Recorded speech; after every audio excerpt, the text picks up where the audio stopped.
The past few weeks haven't looked the way I imagined they would. 3 weeks ago, I disappeared from YouTube. I didn't plan to, I just didn't have anything left to give.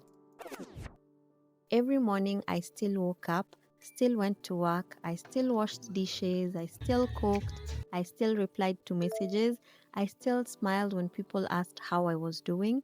From the outside, everything looked completely normal. But inside, I felt like I had slowly drifted away from myself little by little.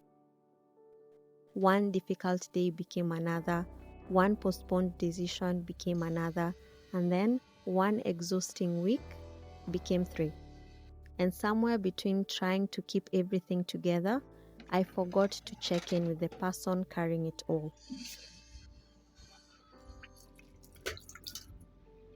I wasn't sure if I wanted to make this video. Part of me wanted to wait until everything felt perfect again, until I had all the answers.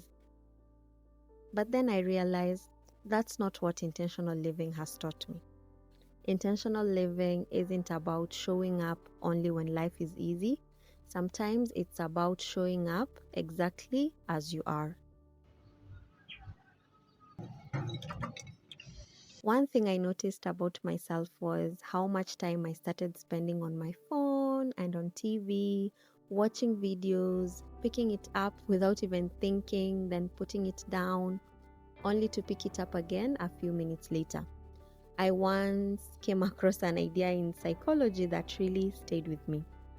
Sometimes constant distraction isn't about entertainment, it's about avoidance.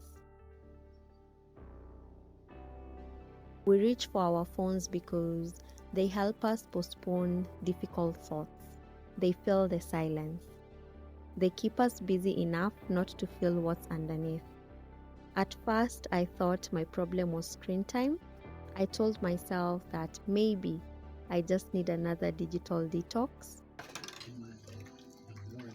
But eventually, I asked myself a much harder question. What am I actually trying to escape? And that question changed everything. The phone was never really the problem. It was simply easier than sitting with uncertainty, easier than making difficult decisions. Sometimes we think we are escaping our problems, but the truth is, they silently follow us wherever we go.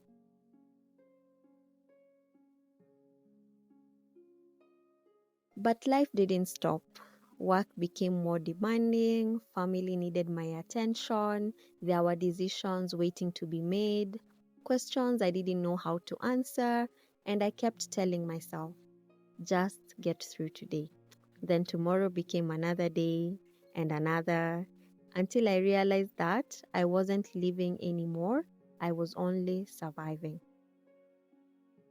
Being the eldest daughter shaped me in a way that made me feel like I always had to figure things out on my own.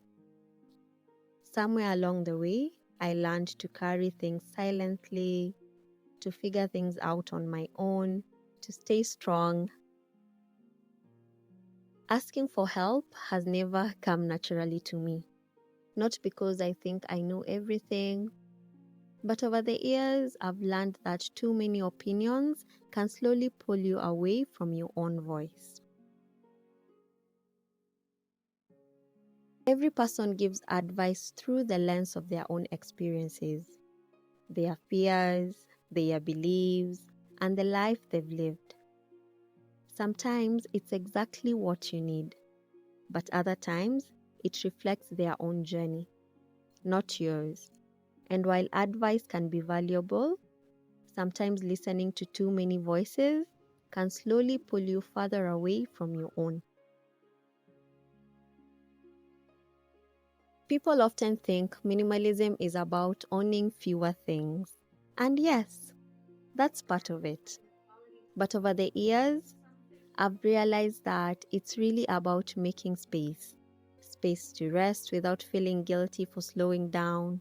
Space to think before making decisions that could change your life. Space to simply exist without always feeling like you need to be productive.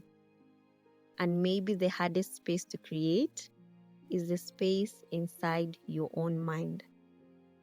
Sometimes the biggest clutter isn't in our homes, it's in our thoughts. Maybe the first thing I needed to declutter wasn't my wardrobe. It was everything I had been carrying inside me. The past few weeks have reminded me of something I've heard many times, but never fully understood.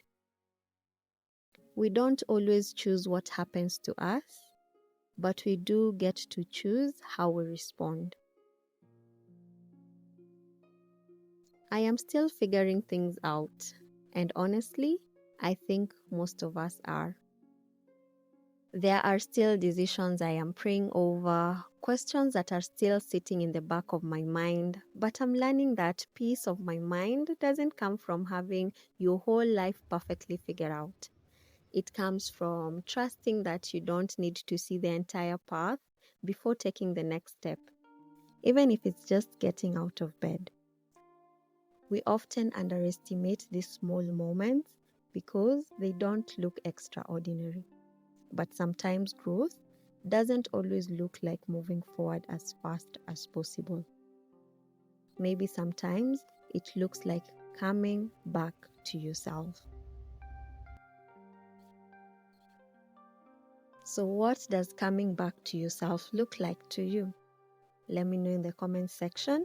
Subscribe for more, and I'll see you in the next one.